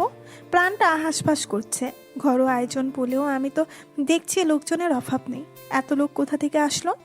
রেহান ভাই কিছু সময় পাশে বসেছিল, তারপর উঠে কার সাথে কথা বলাই ব্যস্ত। দিয়া আপু, মাহি আপু সবাই ব্যস্ত। এদিকে আমার অবস্থা খারাপ। ওয়াশরুমে যাব তার উপায় নেই। কাউকে সামনে দেখতে না পেয়ে এদিক সেদিক তাকিয়ে মাহি আপুকে দেখে ইশারা করতেই কাছে আসলো। রায়বাদিনী, ননদিনী, পাইছি তোমারে। অনেক তো মজা করছিল আমারে নিয়ে, এখন তোমারে একটু খাটিয়ে শোটটা নিয়ে নিব। কিছু লাগবে তো? তোমরা সবাই কই থাকো? এদিকে আমার দম বেরিয়ে আসছে। আর কত সময় এভাবে থাকতে হবে? কত সময় এভাবে থাকতে হবে সেটা নিয়ে ভাবছিস, নাকি কখন কবুল বলবি তার জন্য তর্স হয়েছে না? ভ্রু নাচিয়ে জিজ্ঞাসা করলো মাহি আপু। উফ, তুমি সারাক্ষণ পারো। ওয়াশরুমে যাব কিভাবে? ও আচ্ছা, আয় আমার সাথে। এই লেহেঙ্গা পরে হাঁটা যাচ্ছে না তো, এটা তো একটু ধরে রাখতে হবে। তাই তো। ওই দিয়া। হ্যাঁ, কি হয়েছে বলো? হিয়া ওয়াশরুমে যাবে, একটু হেল্প কর। মাহি আপু আর দিয়া লেহেঙ্গা সামলাতে সামলাতে নিয়ে গেল। ওয়াশরুমে গ্লাসে নিজেকে ভালো করে খুঁটিয়ে খাটিয়ে দেখছি। উফ, কি সুইট লাগছে আমাকে। ওই হিয়া, ওয়াশরুমে ঢুকে ঘুমিয়ে পড়েছিস? মাহি আপু তাড়া দিচ্ছে। ধুর, নিজেকে বউ বউ দেখতে কত সুন্দর লাগছে। ইচ্ছে তো হচ্ছে নিজেকে একটা চুমু খেতে। হাতে একটা চুমু দিয়ে আলতো করে গালে ছুঁয়ে দিলাম। আপুর তাড়াই ওয়াশরুম থেকে বের হলাম। আপু, আমার কেমন যেন লাগছে। কেমন লাগছে? জানি না, হাত পা জমে আসছে। মনে হয় অজ্ঞান হয়ে যাব। লক্ষ্মী বোন আমার, এত টেনশন নিচ্ছিস কেন? এই জন্য এমন হচ্ছে। দেখো, আমি ঘেমে যাচ্ছি। এসির মধ্যে থেকেও আয়, তুই বস এখানে, তোকে ঠান্ডা শরবত করে দিচ্ছি, ভালো লাগবে। আপু আমাকে নিয়ে ব্যস্ত হয়ে পড়লো। আমি মনে মনে হাসছি। খাটো খাটো খুব মজা করেছিল দুজনে, বেকুব বানিয়ে ছেড়েছি। বিয়ে পড়ানোর সময় কবুল বলতে গিয়ে আমার ভীষণ কান্না পাচ্ছিল। আমি সেই নিজের বাড়িতে থাকবো, বাবা মাকেও ছেড়ে দূরে যেতে ইচ্ছে করে না। আমি যাকে মনে মনে চেয়েছিলাম সেই মানুষ এসেছে আমার জীবনে, তাকেই আপন করে নিচ্ছি। তবুও কান্না পাচ্ছিল। বিয়ে জিনিসটা কেমন, কবুল বলার সাথে সাথে আরেকজন মানুষের জীবনের সাথে আজীবনের জন্য জড়িয়ে যাওয়া, কত দায়িত্ব গ্রহণ করা, নিজের ব্যক্তিগত স্বাধীন জীবন কাউকে প্রবেশ অধিকার দেওয়া, কত কিছু মাথায় আসছে। বিয়ের পর্ব সমাধান হলো। অবশেষে আমি ওনাকে পেলাম। রাতে মাহিয়াপু দিয়ে আমাকে রেহান ভাইয়ের রুমে দিয়ে চলে গেল। রুমটা খুব সুন্দর করে ফুল দিয়ে সাজানো। এই রুমটা আমার অপরিচিত নয়, কতবার এসেছে এই রুমে, তবুও একটা অস্বস্তি হচ্ছে। প্রায় আধা ঘন্টা পর রেহান ভাই রুমে আসলো। ওনাকে দেখে বুকের ভেতর সেই হাতুড়ি পেটানোর শব্দ শুনতে পাচ্ছি, হাত পা ঝিমঝিম করছে। রেহান ভাই আর আমি একটা রুমে, আমার স্বামী স্ত্রী। ভাবতেই আমার, উনি কি বলবেন এখন? আমি তো কথাই খুঁজে পাচ্ছি না। এভাবে স্ট্যাচু হয়ে আছিস কেন? ঠিক আছিস তো? ওনার কথা শুনে বুকের উপর থেকে একটা পাথর সরে গেছে যেন। ঠিক আছে। রেহান ভাই আমার দিকে তাকিয়ে আছে। আমি চোখ নামিয়ে নিলাম। তোকে আজ অনেক সুন্দর লাগছে। ওনার কথাই একটু লজ্জা পেলাম, চোখ নামিয়ে নিলাম। জামাইকে সালাম করতে হয় সেটাও জানিস না? এই রে, মাহি আপু কি কি যেন বলেছিল। হ্যাঁ, সালাম করতে বলেছিল বোধহয়, ভুলেই গেছি। তড়িঘড়ি করে সালাম করতে উঠতে গিয়েই পড়ে যাচ্ছিলাম। আরে আস্তে আস্তে। টুপ করে সালাম করে নিলাম। আরে সালাম করতে হবে না, এমনি বললাম। তুই এত অ্যাবনর্মাল বিহেভ করছিস কেন? Take it easy. তুই ফ্রেশ হয়ে একসাথে নামাজ পড়বো। ফ্রেশ হয়ে দুজন একসাথে নামাজ আদায় করলাম। অন্যরকম একটা প্রশান্তি মন ভরে গেল। বেডের এক পাশে বসে আছি। রেহান ভাইও এসে একটা বালতিতে হেলান দিয়ে বসলেন। ওখানে বসে আছিস কেন? এখানে আয়। আমিও বাধ্য মেয়ের মতো ওনার পাশে গিয়ে বসলাম। রেহান ভাই আমার হাতটা টেনে নিজের হাতের মুঠোয় নিয়ে নিলেন। ওনার স্পর্শে অদ্ভুত একটা অনুভূতি হচ্ছে আমার। ওই দিন আমার কথা খুব কষ্ট পেয়েছিলি? হালকা মাথা নেড়ে জবাব দিলাম। আমি নিজে বুঝতে পারছিলাম না কি করব, সবাই কিভাবে রিয়াক্ট করবে। কিন্তু যেদিন ইস্তেককে দেখলাম তোর পিছনে বেশি ঘুরঘুর করছে, আমার খুব রাগ হচ্ছিল। আপনি জেলাস ছিলেন? হ্যাঁ ছিলাম। তোর পাশে অন্য কাউকে সহ্য করতে পারবো না, সেটা অনেক আগে বুঝতে পেরেছি। কিন্তু কি? বিবেক বাধা দিচ্ছিল। মনে হচ্ছিল আমার আর তোর মাঝে অনেক গ্যাপ। জেনে শুনে তোকে এরকম একটা সম্পর্কে জড়াতে ইচ্ছে করছিল না। রেহান ভাইয়ের কথাগুলো শুনে আমিও স্বাভাবিক হয়ে গেলাম।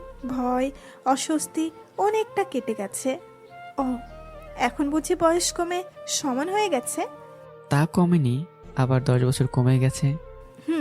অনেক রাত হয়ে গেছে। গল্প করতে করতে রেহান ভাই বলল, সারাদিন তো অনেক ধকল গেল, চল ঘুমাই। আমিও সায় দিলাম। আমি যখন বালিশটা ঠিক করে শুতে যাব তখন উনি বললেন, সত্যি ঘুমাবি? এ কথা শুনে ওনার দিকে ফিরে তাকিয়ে বললাম, হ্যাঁ আপনিই তো বললেন। আচ্ছা ঠিক আছে ঘুমা। আমি শুতে যাব, উনি হাতটা টেনে ওনার বুকে টেনে নিলেন আমাকে। ওখানে ঘুমাতে কে বললো তোকে? তো কোথায় ঘুমাবো? এখানে। বলে আমাকে বুকে জড়িয়ে নিলেন। উফ, এভাবে কেউ ধরে রাখলে আমি ঘুমাতে পারি না। এখন থেকে এভাবেই ঘুমাতে হবে। বলেই কপালে একটা চুমু দিলেন। কি করছেন কি? আমার বুকে আমি দিলাম, তোর কি সমস্যা? চুপচাপ ঘুমা। বলেই চোখ বন্ধ করে নিলেন। ওনার এতটা কাছে আমি, ওনার প্রতিটি হার্টবিট শুনতে পাচ্ছি। ওনার নিঃশ্বাস ছুঁয়ে যাচ্ছে আমায়। পরদিন সকালে আম্মু, ফুপি, মাহি আপু নাস্তা তৈরি করছে। আমিও গেলাম। ডাইনিংয়ে আপু, রিয়াদ ভাইয়া, আরিফ, দিয়া বসে নাস্তা করছে। রেয়ান কই রে? আব্বুর কাছে শুনে গিয়ে তাড়াতাড়ি পানি দিলাম। ভীষণ খেয়েছেন? মাহি আপু রিয়াদ ভাইয়ার মুখে, রিয়াদ ভাই মাহি আপুর মুখের দিকে তাকিয়ে আছে, আবার আম্মুর দিকেও তাকাচ্ছে। দিয়া ঠিক করে হেসে মুখ হাত চেপে হাসি থামিয়ে দিল। আমি বুঝতে পারছিলাম না কি হচ্ছে এখানে।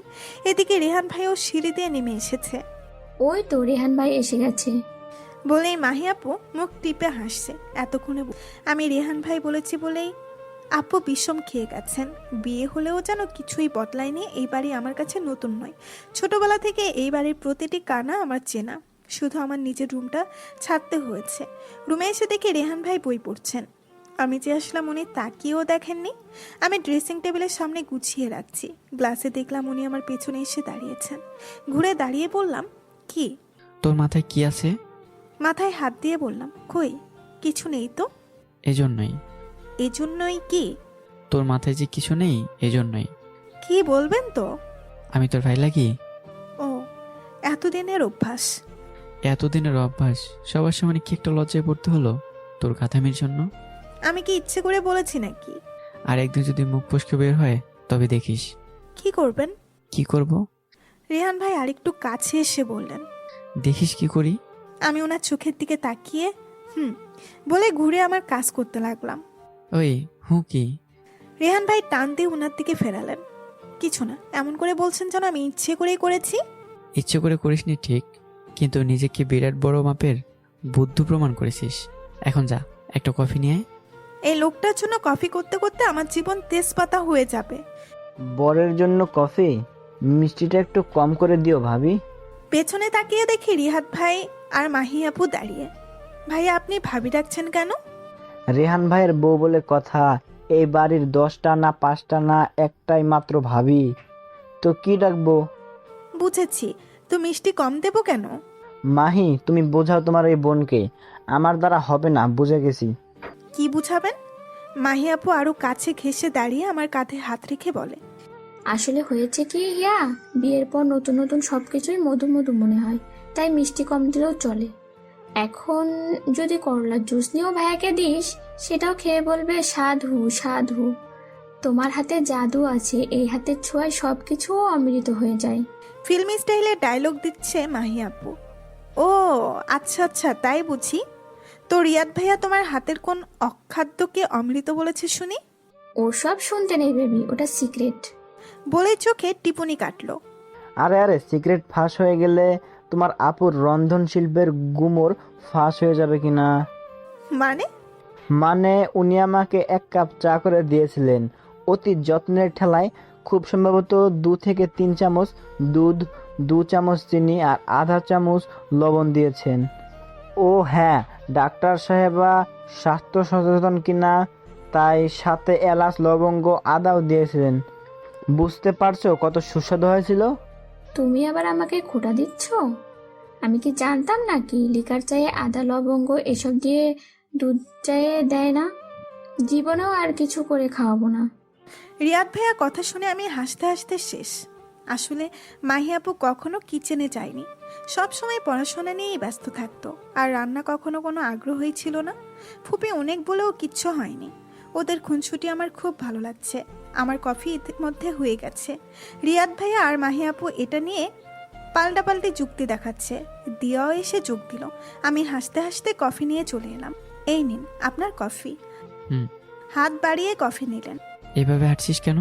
কি হয়েছে শুনবেন? বল শুনি। ওদের কথাগুলো বললাম, বলে আবার হাসি পেয়ে গেছে। ঠিকই তো বলেছে, মিষ্টি বউ থাকলে এক্সট্রা মিষ্টির দরকার নেই তো। ওনার কথা শুনে আমার হাসি থেমে গেছে। উনি কি অদ্ভুতভাবে তাকিয়ে আছেন, গভীর দৃষ্টিতে। এই দৃষ্টিতে কিছু একটা আছে। নে, কফিতে একটা চুমুক দিয়ে দে। কেন? মিষ্টি ঠিক আছে কিনা দেখে দিবি সব সময়। সেটা তো এক চুমুক সবসময়ই খাই। জানি তো, কিন্তু আজকে হাসির জন্য ভুলে গেছিস। এই রে, একটা ধরা খেলাম। জানেন মানে? ওই যে আমার কফির কাপে আগে যে একটা বিড়াল মুখ দেয়, সেটা আমি জানি। আমি বিড়াল? উনি হাসতে হাসতে কফিতে চুমুক দিচ্ছেন। কারো উপকার করলে এমনই কথা শুনতে হয়। ঠিক আছে, আর দেব না। আমি মন খারাপ করে জানালার পাশে গিয়ে দাঁড়ালাম। কাঁধে গরম একটা পাতা শুনব না, ভুল হয়নি, এটা নিঃশ্বাসের। রেহান ভাই আমার ঠিক পেছনে শালতু করে জড়িয়ে ধরে কাঁধে মুখ রেখে বললেন, এই বিড়ালটি যদি মুখ না দেয়, সেই কফিটা তো খাওয়াই যায় না। তুই যে রোজ এমন করিস সেটা অনেক আগে থেকে জানি। একদিন দেখেছিলাম, তারপর কিছুদিন খেয়াল করেও দেখেছি। শোন। আমাকে ওনার দিকে ফেরালেন। কি? আমি কিন্তু জেনে শুনে কফি খেতাম। এবার আমার ঠোঁটের কোণে হাসি আসলো। তার মানে আপনিও প্রেমে পড়েছিলেন? না তো, জানিস না প্রেমে পড়া বারণ। কেন বারণ? তোর প্রেমে পড়া বারণ ছিল, তোর প্রেমে পড়ার কোনো কারণ ছিল না। তাই বুঝি? কেন জানিস? কেন? উত্তরটা প্রথম আমিও জানতাম না, এখন জানি। কারণ তুই আমার প্রতিদিনের অভ্যাস হয়ে গেছিস। যখন চাইতাম তোকে সামনে পেতাম। আমার প্রয়োজনে সবকিছু তুই খেয়াল করতিস। কখনো মনে হয়নি তুই না থাকলে কি হবে। তুই যখন আমার নিত্যদিনের অংশ হয়েছিলি, তাই তোর মাঝে মজে গেছি কখন নিজেও তা বুঝিনি। বলেই কপালে একটা চুমু খেলেন। আমার চোখ ভিজে গেছে। আমি ভাবতাম এই মানুষটা আমার অনুভূতি বোঝে না, অথচ এই মানুষটাই আমার থেকে বেশি ভালোবেসে গেছে নিজের অজান্তেই। আপু! দিয়া দরজার বাইরে থেকে ডাকলো। রেহান ভাই সরে গিয়ে কফির মগ তুলে নিল। ভেতরে আয়। তোকে আর ভাইয়াকে নিচে ডাকছে। নিচে গিয়ে দেখি মাহি আপু, রিয়াদ ভাইয়া, আরিফ, দিয়া সবাই মিলে প্ল্যান করছে ঘুরতে যাবে। আব্বু আম্মু ফুপি তারা গেলেন না। আমরা অনেক বলার পরেও ওনারা বাসায় থেকে গেলেন। আমরা 12টার দিকে বের হলাম। দুপুরে খাবারের পার্সেল নিয়ে সবাই লং ড্রাইভে শহরের বাইরে। যান্ত্রিক জীবনের বাইরে প্রকৃতির ছোঁয়ায় অন্যরকম ভালো লাগা কাজ করছে। একটা নদীর তীরে এসে নৌকা করে ঘুরলাম অনেক সময়। বিকেলে শান্ত নদীর শীতল বাতাসে মন জুড়িয়ে গেছে। মনে হয় অনন্তকাল যদি এভাবেই থাকতে পারতাম। দিয়া, আরিফ, রেহান ভাইকে ধরলো একটা গান শোনাতে। রেহান ভাই কিন্তু দারুণ গান করেন। সেই ছোট্টবেলায় কত শুনেছি ওনার গান। বাসায় প্রায়ই গাইতেন, কিন্তু বাইরে থেকে ফেরার পরে আর গাইতে শুনিনি। আজই সবাই ধরলো গাইতে, কিন্তু উনি রিয়াদ ভাইয়া থাকায় একটু ইতস্তত করছেন। মাহি আপু রিয়াদ ভাইয়ার অনুরোধে শেষ পর্যন্ত একটা গান ধরল। ভালোবেসে সখী নিবৃণে যতনে আমার নামটি লেখো তোমার মনের মন্দিরে। আমার পরাণে যে গান বাজেছে তাহার তালটি লেখো তোমার চন্দ্রমঞ্জিলে। ধরিয়া রাখিও সোহাগে আদরে আমার মুখর পাখি তোমার প্রসাদ প্রাঙ্গণে। গানটা শুনতে এত ভালো লাগছিল যে বলে বুঝাতে পারবো না। এই পরিবেশে যে গানটা হৃদয় ছুঁয়ে গেছে। আমাদের ফিরতে ফিরতে রাত হয়ে গেছে। সারাটা দিন সত্যি অনেক আনন্দ হয়েছে সবার সাথে। রাতে সবাই যখন যে যার রুমে চলে গেছে তখন আমিও রুমে এলাম। মাহি আপু আর দিয়ার সাথে অনেক সময় গল্প করলাম। রুমে এসে দেখি রেহান ভাই রুমে নেই, ব্যালকনিতে দাঁড়িয়ে আছে। এখানে কি করছেন? শুনে কি করবি? কেন? তোর শোনার সময় কই? এত তাড়াতাড়ি তোর গল্প করা শেষ হয়ে গেল? ঘড়ির দিকে তাকিয়ে দেখি অনেক রাত হয়ে গেছে। এতটা বেজে গেছে খেয়ালই করিনি। রুমে আসবেন না? না, এখানেই ভালো লাগছে। আমিও গিয়ে ব্যালকনিতে দাঁড়ালাম। উনি চুপচাপ দাঁড়িয়ে আছেন। আমি বুঝতে পারছি না, কিন্তু মনে হয় রেগে আছেন কিছুটা।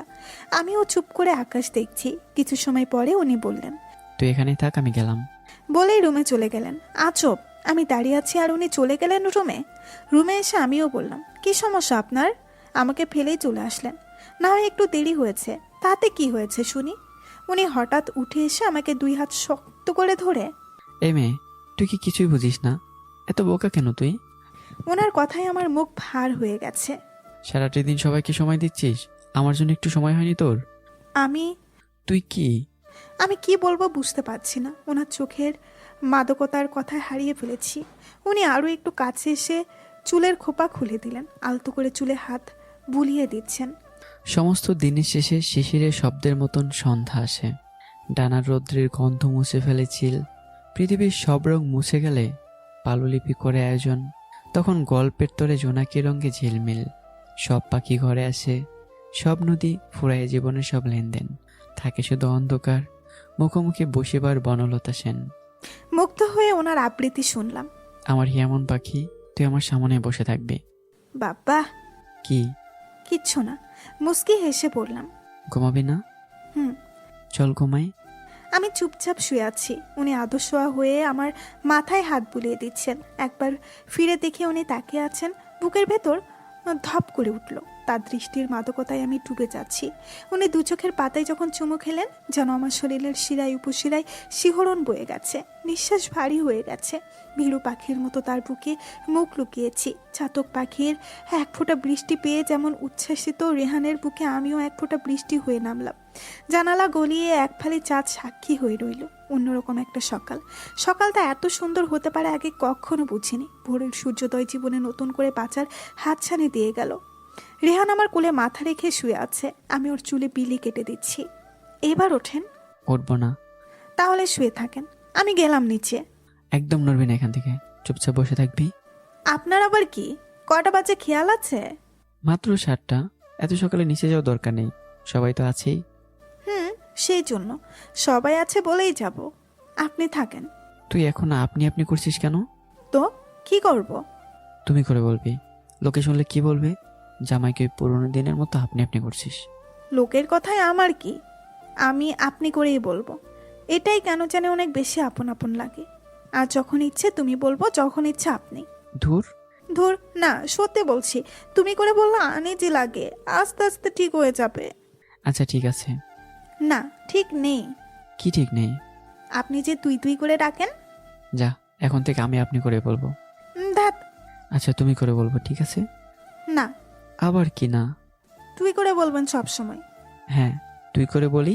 আর যখন বাচ্চারা দেখবে ওদের আম্মুকে তুই করে বলি, তাও একজন টিচার হয়ে, কি ভাববে বল?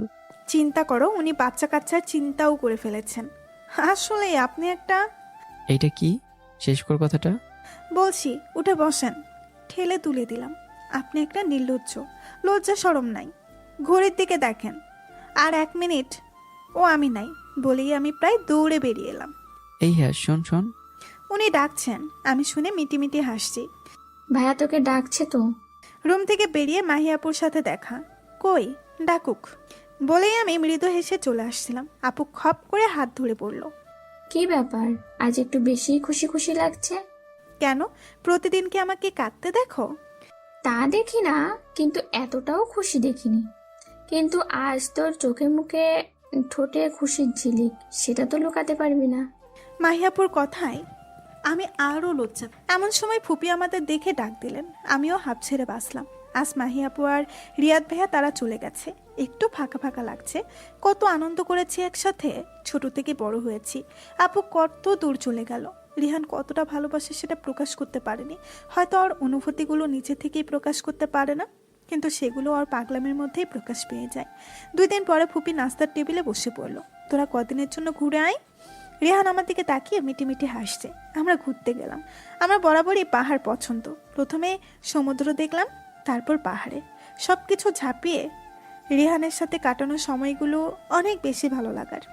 পাহাড়ে আমাদের সময় যেন আরও বেশি ভালো কাটছে। দুজন পাহাড়ি রাস্তায় হাত হেঁটেছি। সন্ধ্যায় দুজন পাশাপাশি বসে উপভোগ করেছি পাহাড়ি সন্ধ্যা। রাতের খাবার পরে দুজনে বসে আছি। আমি রেহানের কাঁধে মাথায় এলিয়ে দিয়েছি। ও গুনগুন করছে। গুনগুন না করে একটা গান শোনালে কি হয়? শুনবি? আচ্ছা, তোকে আজ একটা পছন্দের গান শোনাই। আমি বেশ আগ্রহ নিয়ে নড়ে চড়ে বসলাম। তারপর তাকে ঘুমহারা চোখে ফেলে দেখে একবার গানটা শোনালাম। রেহান শক্ত করে আমার হাতটা ধরে আছে। এই মুহূর্তে মনে হচ্ছে আমি নিজেকে সবচেয়ে সুখী বলে নির্দ্বিধায় দাবি করতে পারি। হিয়া, হুম হিয়া মন পাখি, বলো, শুনছি তো। একটা রাত বারান্দায় বসে কাটাতে পারবি? এইখানে? আজকে চাঁদের আলো কত সুন্দর, দেখেছিস? এখানে বসে থাকতে ইচ্ছে করছে তোর সাথে। থাকবি? রেহান এক হাতে আমাকে জড়িয়ে রেখেছে। আমিও বাধ্য মেয়ের মতো চুপটি করে ওর বুকে লেপটে আছি। আর এই স্পন্দন শুনেছি। অনেক রাত পর্যন্ত আমরা বসেছিলাম। বাসায় ফেরার পথে আমি পাক্কা গৃহিণী হয়ে গেছি। রেহান সকালে উঠে ভার্সিটিতে চলে যায়। সকালে উঠে নাস্তা তৈরি করি, আর কাপড় আয়রন করি। ও চলে যাওয়ার পরে ফুপিকে কিচেনে হেল্প করি। অবশেষে আম্মুর কাছে যাই। আর সবাই এত কাছাকাছি থাকি যে কখনো মনে হয় না আমি শ্বশুর বাড়ি থাকি। আর অপেক্ষা করি কখন ফিরবে। বিকেলে সবাই একসাথে বসে গল্প করি। ও যখন কোনো কাজ করে আমি বই পড়ি। এইভাবে সময় চলে যাচ্ছে। কিছুদিন পরে আমার রেজাল্ট বের হবে। গ্র্যাজুয়েশন কমপ্লিট করলাম। এরপর পোস্ট গ্র্যাজুয়েশনের জন্য ভর্তি অ্যাপ্লাই করলাম। ভর্তির আগে হঠাৎ একটা ইমেইল পেলাম। পোস্ট গ্র্যাজুয়েশনের জন্য কানাডায় একটা ভার্সিটিতে আমি সুযোগ পেয়েছি। কিন্তু আমি তো অ্যাপ্লাই করিনি। এ কাজ রেহান ছাড়া কেউ করেনি। রাতে রেহানকে এটা দেখিয়ে জিজ্ঞাসা করলাম, এসব কি? আরে দ্যাটস গ্রেট, তোর চান্স হয়ে গেছে। সেটাই তো জিজ্ঞেস করছি, এসবের মানে কি? তুমি তো বলনি অ্যাপ্লাই করেছো। এভাবে বলছিস কেন? এখানে চান্স পাওয়া কতটা হার জানিস?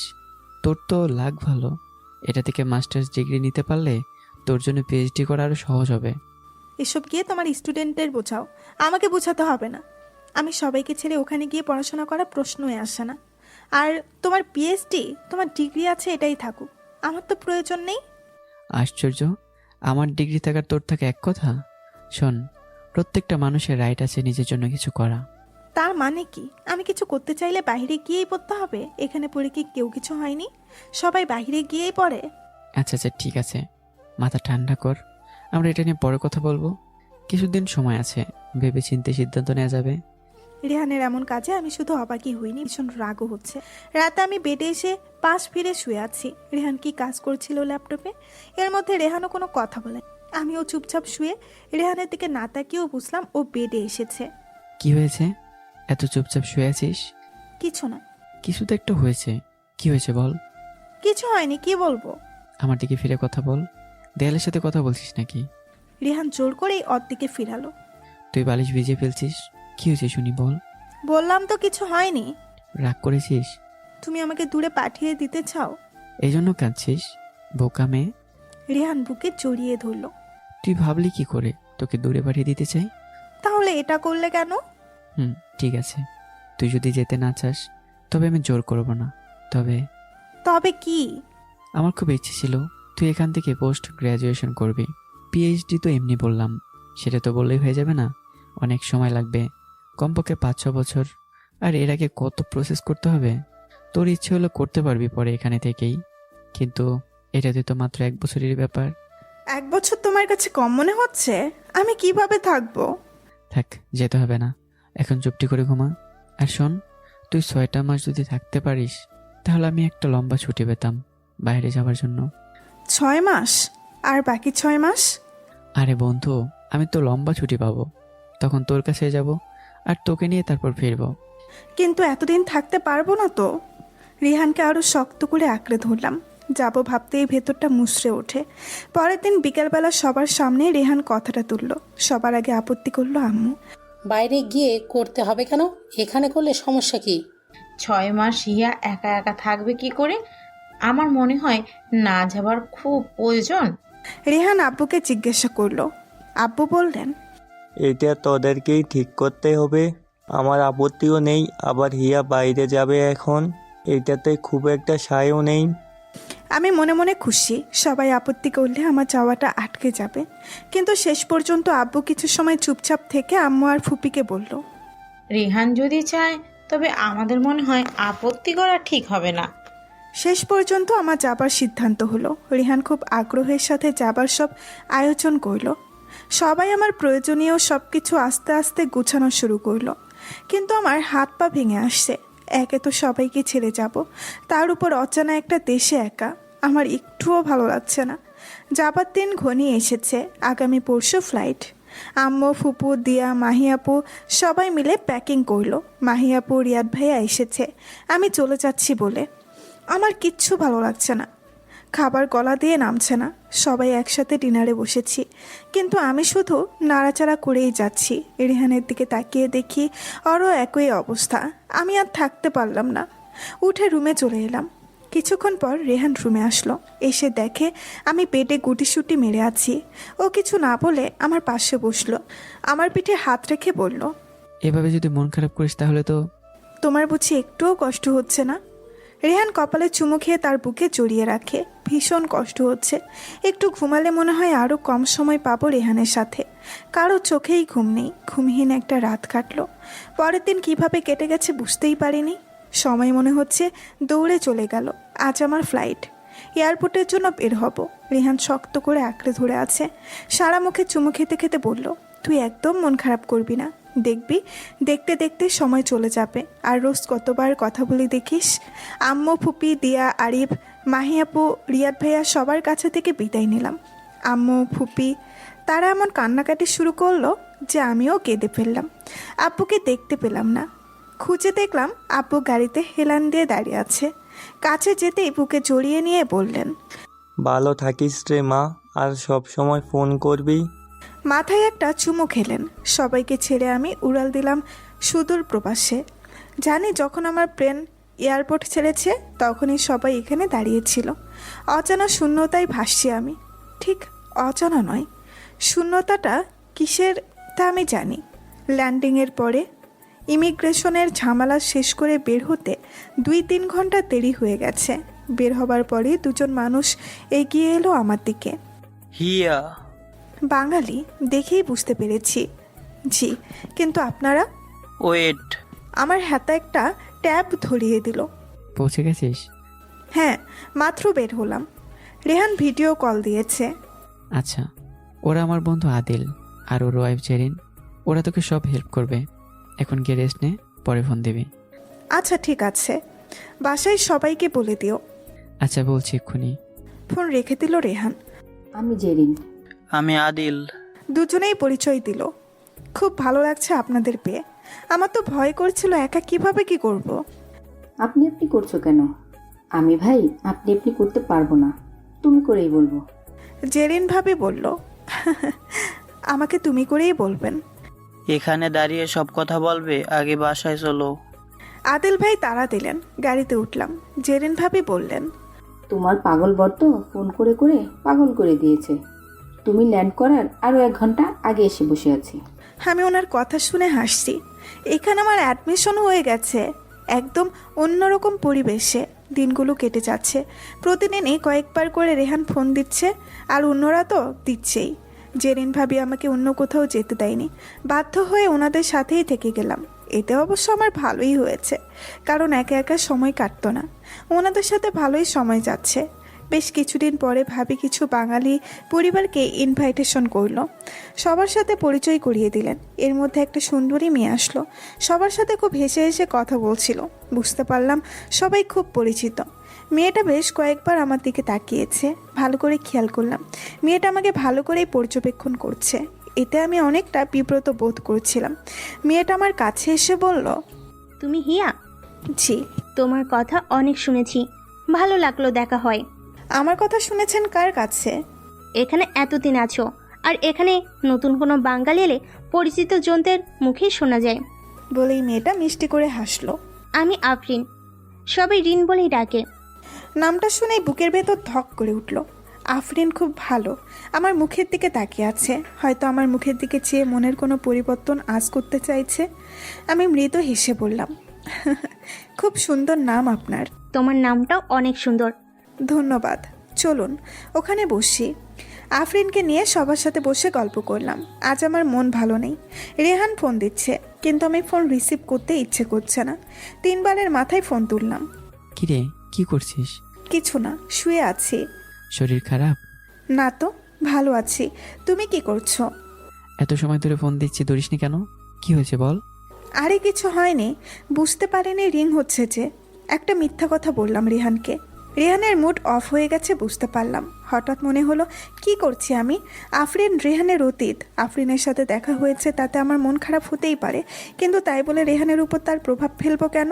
রেহান তো অকপটে স্বীকার করে নেয় যা সত্যি। এটা ভাবতেই নিজের খুব খারাপ লাগলো। কি হয়েছে তোর? আজ ভীষণ অন্যমনস্ক লাগছে। কিচ্ছু হয়নি গো, একটা কথা বলবো? বল। আজ আফরিনের সাথে দেখা হয়েছে। কোথায়?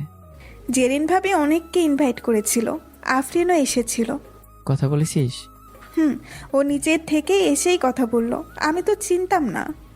বুঝেছি, এই জন্যই মন খারাপ তোর। আর ইচ্ছে করে ফোন ধরিসনি। আমি কিছু না বলে চুপ করে নীরব স্বীকারোক্তি দিলাম। তুই কি এখনো বাচ্চা আছিস? সত্যিটা তুই জানিস, তারপরে মন খারাপ কেন?